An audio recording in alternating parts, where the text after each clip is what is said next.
കുഴിമടിയനായ ബെടുക്കൂസങ്ങൾക്ക് പറ്റിയ പണി എന്തെന്ന് തല പുകഞ്ഞ് ആലോചിക്കുമ്പോഴാണ് നിധി പോലെ ആ ഉത്തരം കിട്ടിയത്. എഴുത്തുകാരനാവുക, അതിന് വലിയ ഭാവനയൊന്നും വേണ്ട എന്ന് പറഞ്ഞ, എൻ്റെ ഉമ്മയും ഉപ്പയും എനിക്ക് അക്ഷരാഭ്യാസം തന്നതുകൊണ്ടാണ് ഞാൻ എഴുത്തുകാരനായത് എന്ന് പറഞ്ഞ, ഈ ജീവിതം എന്ന് പറഞ്ഞത് ഒരു തമാശയാണ്. അതുകൊണ്ടാണ് ഞാൻ എൻ്റെ കഥാപാത്രങ്ങളെ എല്ലാം അല്ലെങ്കിൽ കഥകളെയെല്ലാം തമാശ രൂപത്തിൽ എഴുതുന്നത് എന്ന് പറഞ്ഞ കഥയുടെ സുൽത്താൻ, ബേപ്പൂർ സുൽത്താൻ, നമ്മുടെ പ്രിയപ്പെട്ട എഴുത്തുകാരൻ വൈക്കം മുഹമ്മദ് ബഷീർ. നമുക്കറിയാം, കോട്ടയം ജില്ലയിലെ വൈക്കത്തുള്ള തലയോലപ്പറമ്പിൽ 1908 കുഞ്ഞാച്ചുമ്മയുടെയും കായി അബ്ദുറഹ്മാൻ്റെയും മൂത്ത കുട്ടിയായിട്ടാണ് ജനിച്ചത്. ചെറിയ പ്രായത്തിൽ തന്നെ സ്വാതന്ത്ര്യ സമരത്തിൽ ആഭിമുഖ്യം ഉണ്ടാവുകയും അതിൽ പങ്കെടുത്തതിൻ്റെ പേരിൽ നാടുവിടുകയും ജയിൽവാസം അനുഭവിക്കുകയും ഒക്കെ ചെയ്തിട്ടുള്ള എഴുത്തുകാരനാണ് വൈക്കം മുഹമ്മദ് ബഷീർ. ഒരു നോബൽ സമ്മാനമോ മറ്റ് പ്രഗത്ഭരായ എഴുത്തുകാരെ പോലെ വലിയ കേമമുള്ള പുരസ്കാരങ്ങളോ ഒന്നും കിട്ടിയിട്ടില്ലെങ്കിലും അദ്ദേഹത്തിൻ്റെ കഥാപാത്രങ്ങൾ ജീവിച്ചിരിക്കുന്നിടത്തോളം കാലം വൈക്കം മുഹമ്മദ് ബഷീറും എല്ലാവരുടെയും മനസ്സിൽ ജീവിക്കും. ഇദ്ദേഹത്തിൻ്റെ കൃതികൾക്കുള്ള പ്രത്യേകത തന്നെയാണ് അതിന് കാരണവും. അക്ഷരാഭ്യാസം അറിഞ്ഞ ഒരു കുട്ടിക്കും വളരെ പാണ്ഡിത്യമുള്ള ഒരാൾക്കും ഒരേപോലെ വായിച്ച് മനസ്സിലാക്കാൻ കഴിയുന്ന വിധത്തിലാണ്, അല്ലെങ്കിൽ വായിച്ച് രസിക്കാൻ കഴിയുന്ന വിധത്തിലാണ് വൈക്കം മുഹമ്മദ് ബഷീറിൻ്റെ ഓരോ രചനയും.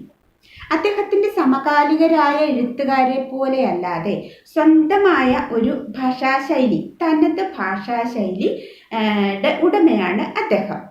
മലയാളത്തിൽ രസകരമായ ചില പുതിയ പദങ്ങൾ കൊണ്ടുവരാൻ അദ്ദേഹത്തിന് കഴിഞ്ഞു.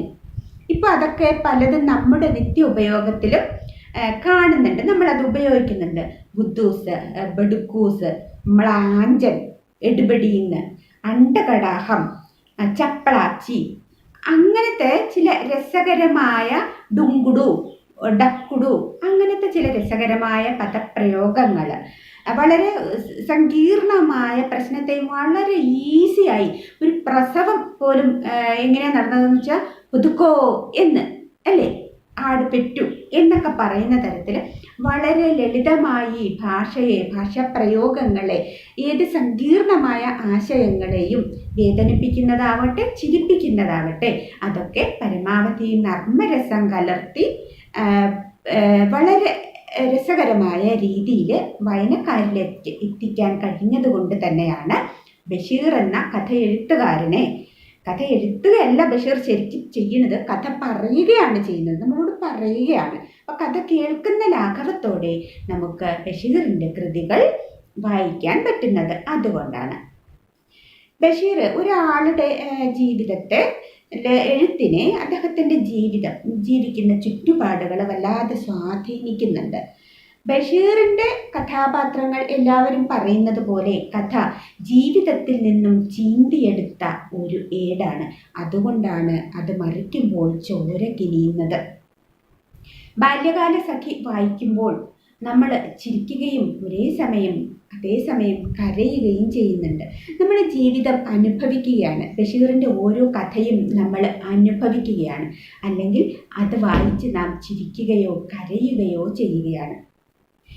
ഒരു കഥ വളരെ സത്യസന്ധമായി മറ്റുള്ള എഴുത്തുകാരെ പോലെയല്ലാതെ ഭാവനയുടെ അതിപ്രസരമില്ലാതെ ചില സത്യസന്ധമായ അനുഭവങ്ങളിൽ നിന്നും അല്പം ഭാവനയുടെയും നർമ്മത്തിൻ്റെയും മേമ്പൊടി ചേർത്ത് ഇദ്ദേഹം എഴുതുന്നു. അക്കാലത്ത് അദ്ദേഹത്തിൻ്റെ മറ്റു എഴുത്തുകാരെ പോലെയല്ലാതെ വരേണ്യ വർഗക്കാരുടെ കഥയോ വരേണ്യ ഭാഷ എന്ന് കരുതപ്പെടുന്ന രീതിയിലുള്ള രചനാരീതിയോ അല്ല ഉപയോഗിച്ചിട്ടുള്ളത്. അപ്പോൾ ഏത് സന്ദർഭത്തിനും തൻ്റേതായ രീതിയിൽ വ്യാകരണമൊന്നുമില്ലാതെ, അദ്ദേഹം എഴുതി തുടങ്ങുമ്പോൾ തന്നെ പറയുന്നുണ്ട്, വ്യാകരണം ഇല്ലാതെയാണ് ഞാനത് എഴുതാൻ തുടങ്ങുന്നത്. ഈ എഴുത്തിന് ശേഷം എന്നെ ആരെങ്കിലും മരിച്ചതിന് ശേഷം ഓർക്കണമെന്ന് യാതൊരു നിർബന്ധവുമില്ല. കാരണം എനിക്ക് യാതൊരു പ്രത്യേകതയില്ല. ഈ എണ്ടകടാഹത്തിലെ എന്താ പറയുക, ബ്രഹ്മാണ്ട കോടി ജനങ്ങളിൽ ഒരുവനായിട്ട് ഞാനും ജീവിക്കുന്നു, അത്രയേ ഉള്ളൂ എന്നെല്ലാ കാര്യത്തെയും വളരെ നിസ്സാരമായി ഗണിക്കുന്ന എഴുത്തുകാരനാണ് ബേപ്പൂർ സുൽത്താൻ എന്ന് പറയുന്ന വൈക്കം മുഹമ്മദ് ബഷീർ. ഇദ്ദേഹത്തിൻ്റെ കൃതികളിൽ കഥാപാത്രങ്ങൾ ഒരു പ്രത്യേക പേരെടുത്ത് വിവരിക്കുന്നില്ല. നമ്മളിപ്പോൾ വായിക്കുന്ന പല കഥകൾ ഒരുപക്ഷെ അതിലായിട്ട് ആശയങ്ങൾ നമ്മുടെ മനസ്സിലുണ്ടെങ്കിലും കഥാപാത്രങ്ങളുടെ പേര് ചില ദുർഗ്രാഹ്യത കൊണ്ട് തന്നെ നമ്മൾ മറന്നു പോകുന്നുണ്ട്. പക്ഷേ ബഷീറിൻ്റെ കഥാപാത്രങ്ങൾ നോക്ക്, നമ്മുടെ മനസ്സിൽ ഒരുപക്ഷെ ആ കഥ മറന്നു പോയിട്ടുണ്ടെങ്കിൽ കൂടി കഥാപാത്രങ്ങൾ നമ്മുടെ മനസ്സിൽ ജീവിച്ചിരിക്കുന്നുണ്ട് ഇല്ലേ? ആനവാരി രാമൻ നായരും പൊൻകുരിശു തോമയും പിന്നെന്താണ് സുഹറയും ബഷീറും നാരായണിയും ഒക്കെ അല്ലേ, കുഞ്ഞിപ്പാത്തുമ്മയും നിസാർ അഹമ്മദും ചട്ടുകാലൻ മമ്മൂഞ്ഞും അല്ലേ, അപ്പോൾ എട്ടുകാലൻ മമ്മൂഞ്ഞും ഒക്കെ നമ്മുടെ മനസ്സിൽ ജീവിക്കുന്നുണ്ട്. എന്താ കാരണം? എം ടി പറഞ്ഞതുപോലെ എന്താണ്, ഓടയിൽ നിന്നും മേടുകളിൽ നിന്നും കണ്ടെടുത്ത ജീവിത അനുഭവങ്ങളാണ് ബഷീറിൻ്റെ കഥയിലെ കഥാപാത്രങ്ങൾ അനുഭവിക്കുന്നത്. നമ്മൾ അത് ഓർത്തിരിക്കാനുള്ളൊരു കാരണവും അത് തന്നെയാണ്. സങ്കല്പ ലോകങ്ങളിൽ നിന്നല്ല, ജീവിതത്തിൽ നിന്നും ചിന്തിയെടുത്തിട്ടുള്ള അനുഭവങ്ങൾ, ഏടുകളാണ് ഓരോ കഥയിലൂടെയും നമുക്ക് കാണാൻ കഴിയുന്നത്.